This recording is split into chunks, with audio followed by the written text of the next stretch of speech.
Hey, what's up, and welcome to another episode of the Vancouver Warriors podcast, episode 11. Owen, Grant, Marcus, Claridge back for another one. And gentlemen, you guys finally made it through this gauntlet of a schedule. It was 11 straight weeks without a bye, 12 games in that span, including one weekend where you guys had to play 2 games. And then including that game against Toronto, it was 3 games in, like a little over a week, essentially. So you guys made it through. Congratulations. You guys have made it to the bye week here.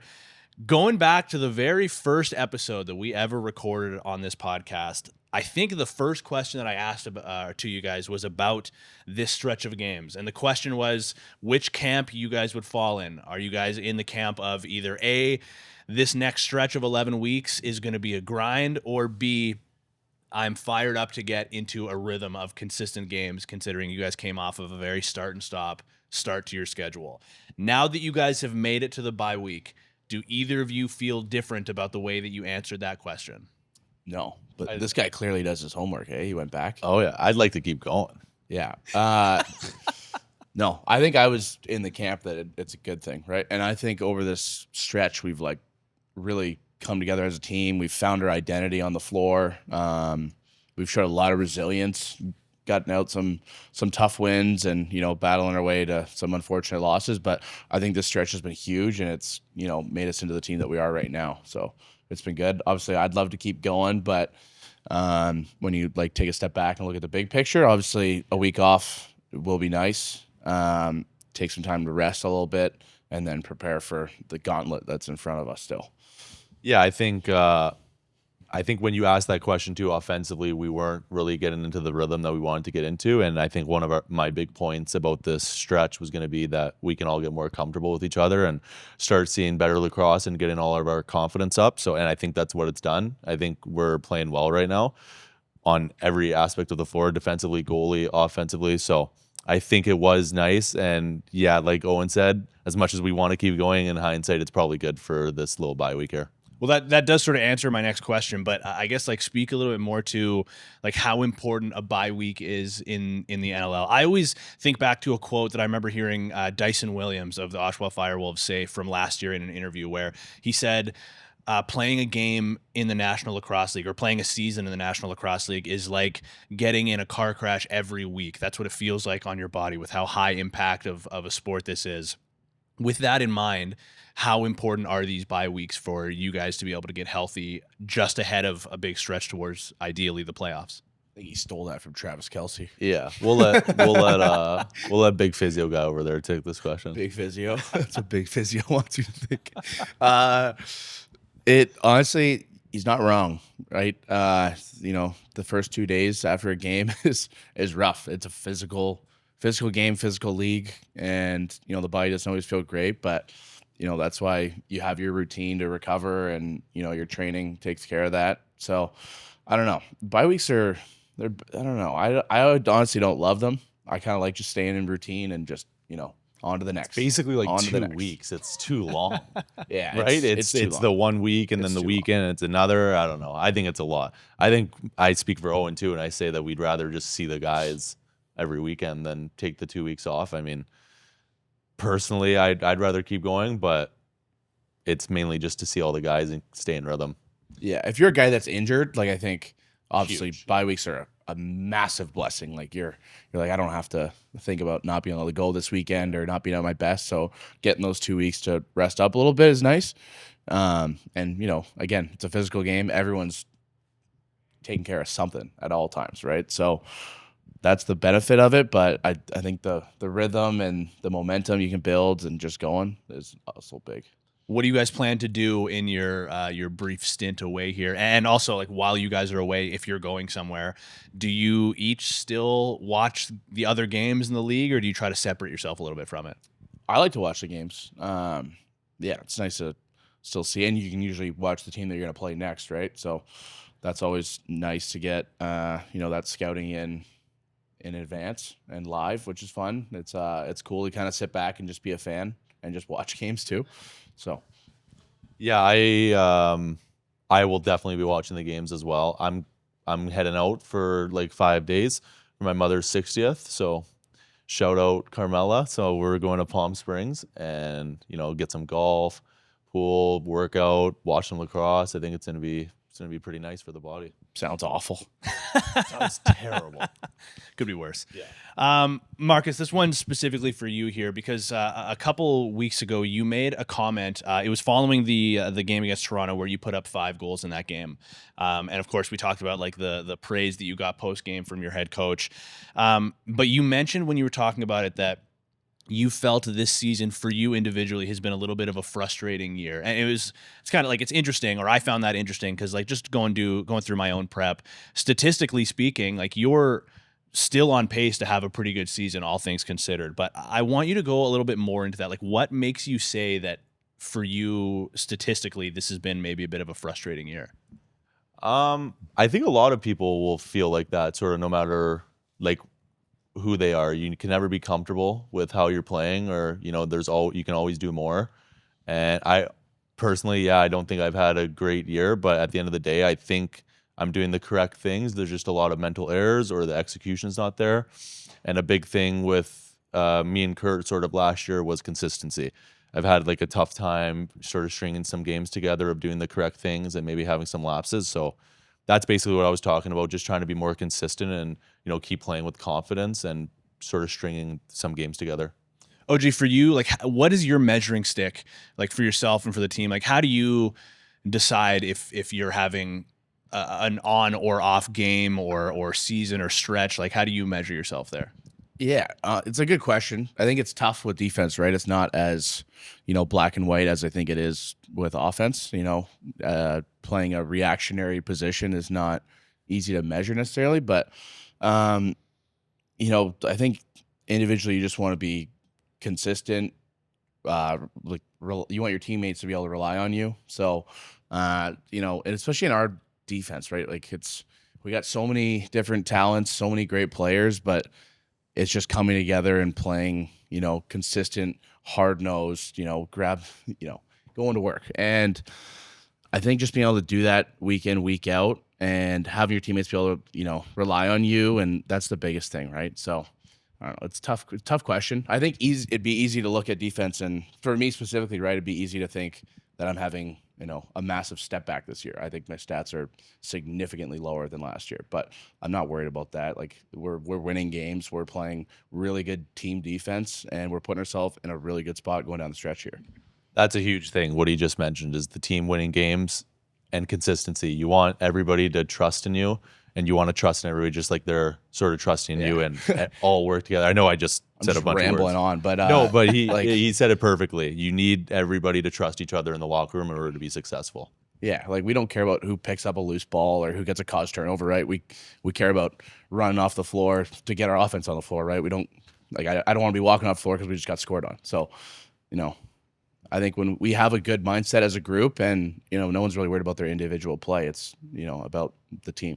It's pretty interesting. Like you talk about like wanting to trust everybody wanting to trust everybody else and stuff. I've heard you guys talk on this podcast as well as like away from the show about like, it seems like this is a super tight knit group. Would you guys say like, is this the closest team that you guys have each been on, do you think? I think so. Yeah. I think we're in a really good spot right now. I think our locker room is in a very good position. We got a lot of really good leaders, a lot of experience, a lot of just really good dudes, a lot of beauty. So it's fun to be around, and it's exciting that we still have a lot of time left. Yeah, I love showing up every time and seeing the So boys. fun. It's just like a great environment. Everybody's gumming everybody, and nobody's taking anything personally, and you're just having fun, having laughs. And the biggest thing is there's no like cliques. Like there's no guys over here and these are the closest guys or guys over there. Like everybody knows like, oh, they've been playing together for a while, but it's all the same to everybody. Everybody's really close. Everybody's best friends and brothers, and it's really cool to be a part of.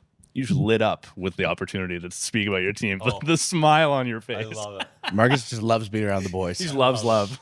Yeah, he loves love. He does. It's pretty cool, like being around this Warriors team or Vancouver lacrosse in general right now, because going back to when the Warriors became the Warriors, right? When they made the move downtown here back in 2019, this team has never held a winning record by this point in the season. And obviously you guys are in a pretty good position with the record that you guys currently hold. what has this shift in the city been from your guys' perspective in terms of, the praise for lacrosse here in Vancouver? I know you guys have each been here for like about 3 years or so. So haven't been here the entire time that the Warriors have been here downtown specifically. But like we've talked before about the increase in fans that are showing up. Like you're seeing people wear Warriors hats or merch around town and in the Tri-Cities and everything. Like what has that shift been like from your guys' perspective, considering the success recently? It's been massive. I mean, it's been crazy. I was here for this is my 4th year. So my first year, there wasn't like a ton of fans, and then you've sort of noticed every year it just keeps going and going. And I think that's a big thing about what sort of everybody's doing in the community. Like I mentioned earlier, probably in one of our earlier episodes, how we do the school programs and we meet a bunch of new kids and they come up to us after asking for a signature and about lacrosse, and it's super cool when that happens. And then also coaching, we have like the Warriors Academy, which is awesome. You get a bunch more kids and it just keeps going. There's more kids filling in every time and they just love lacrosse and they're willing to drive that. Like it's crazy, but like that 45 minutes to an hour, like there's a lot of Chilliwack and Mission families that are coming out to our games here, and it means a lot. We appreciate it. We say it as much as we can, but I think it's very cool how lacrosse is sort of building in the city. Yeah, I think it's awesome. I've been here 3 years living downtown, and I love it out here. But I think over the last 2 years, like the amount of people that I just, run into on the street, at a restaurant, like wherever, right? And like, oh, what do you do for work? Oh, I play for the Warriors. And then, the amount of people, I think 2 years ago even, that wouldn't have even known what our team was or who we are, right? Or what lacrosse is, compared to now you say, oh, I was at the game against San Diego, or it was kind of country night. It was awesome. Like I think it's really cool that it's just the general knowledge of lacrosse and specifically the Warriors here is growing like so much. And it's cool to see and cool to be a part of. Definitely. A rule over in the National Hockey League has kind of gone a little bit viral recently. Some people have done some digging into the National Hockey League rule book for some reason, and they've picked out this one specifically, Rule 31.11. And according to that rule, if for some emergency reason there are no referees available for a game, say there's a blizzard somewhere or something like that, and they're unable to get somebody locally into the building, the home team of that game is required to volunteer somebody on their team, a player, to be the referee for that game, and the visiting team is in charge of volunteering somebody to be the linesman. And again, it has to be a player on their team. I'm not sure if like a healthy scratch or if it has to be an active player. I'm not really sure if that matters. Regardless, I want to know. It's insane. That's an insane rule. If that rule was here in the National Lacrosse League, I want you guys each to give a couple of volunteers as to who from the Warriors would be picked as the referees. I've never heard of that rule before. That's insane. I have an automatic answer because Please say mine. He just hates referees. Oh, no, it's not mine. Sorry to all the stripes out there, but you got to give Curtis Dixon a whistle and get him out there. That would be awesome. He would be hilarious. You got to give two. You have to give more than one here. Dixon is a lock. That's a good one. Just thinking of how much he complains. That's to give him the chance to be the guy making the calls. I think Dixon and Beersy would be a lethal combo. Oh, Beersy would love to be a ref. He would love that. I was gonna say like a more That's a good one. like calmer guy. I was gonna say like more Sharps. Yeah. Sharps. I think Sharps would actually be like a good ref. He's probably gonna hate that, but I think Sharps and maybe Jeff. Hey man, you can't do that. I want to see Corbs in the stripes. Oh my, Corbs would be awesome. We just gum them all game. Oh man, anyone talks back to him, you're gone. I think Jeff and Sharps would be good, but I think the game could get out of hand real quick. Lack of control, maybe? Wow. Yeah, just people not listening. Was that a ricochet jab at them? Tough. No. Oh, the game would get out of control. Well, Well, they're not going to yell at you and like get mad. Like Dix will tell you how it is right away, and Beersy too. And so they'll be more on the side of like, I'm not mad, I'm disappointed. Jeff, please 100%, go to the penalty box. Yes. Gotcha. Jeff's like, hey man, you can't do that. I'm going to need you in the penalty box. Okay, well then maybe sort of in the same vein, is there anybody on the team that you would definitely not want to be a referee? In case people are listening to this on audio only, he just pointed at Marcus. I would not be a good ref. It's a tough job. Ref, man, I was a great shot clock person. I think Ramo easily my number one. The guy has no clue. He would not be able to ref. Ramo and Marty. Oh my, Ramo and Marty. The whistles would be left at home. Yeah. The boys would be able to just play. I take my answer back with the Sharps and Jeff. The whistles will be good there. This game would get out of hand with Ramo and Marty. No control. There'd be murder on the floor. Okay. Sticking with the theme of officiating here now, I want to give you guys an opportunity to play rule maker in the NLL. And I want to ask you guys if there was one rule you can change or maybe add to the NLL rule book, what that might be. And I can give you guys maybe an example of one that's in my head here to maybe get the ball rolling a little bit in case you guys need to brainstorm. I would like to see it go to sort of the basketball style shot clock rule, where as long as the ball is out of your stick, you've shot the ball, it's in the air. If the shot clock expires, it's still a live ball. It doesn't necessarily have to be out of your stick. So that's my addition. What would you guys add? You had some time to think about this. That's a good idea. I have not a good one. It's actually a go really ahead. bad one, but I'll go ahead because you're thinking. I want a selfish one. I've got a good selfish one. I think these guys are gonna make fun of me. Icing. I think at the end of the game, if you're down 1 and you're 6-on-5 and the team grabs it and quickly throws it down, as soon as it hits the end boards, icing, face off in the offensive zone, whatever, 3 seconds on the clock, you have another chance. Or ball out of play, straight out of play, I want a penalty shot. Do you think Ball out of play, like if you intentionally throw it out of bounds? Penalty shot. no penalty, just automatic penalty shot? Yeah, I don't like the penalty. I think it's a penalty right now. I want the penalty shot. Do you think in your icing rule, do you think the same way that it's applied in hockey and that the defensive team can't change, does that also apply to your I icing? like that too, yeah. Okay. I actually prefer that. Yeah. And I don't know about this icing rule. And this rule also, you don't have to run down and be the first to it. As soon as it hits the boards. Wow. If it's under 2 minutes. Wow. If it's under, but Yeah. like I don't think that happens that often.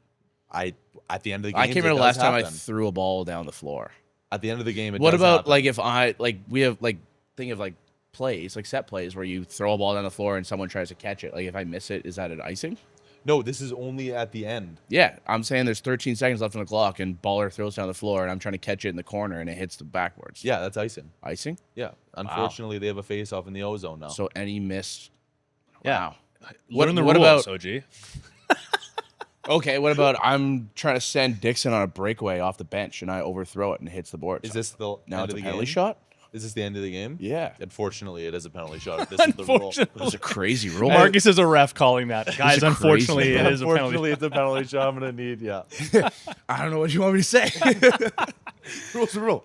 I want no moving picks At all. at all. Just full stop. If Yeah. there is if your feet are moving. If your feet are moving, it's illegal.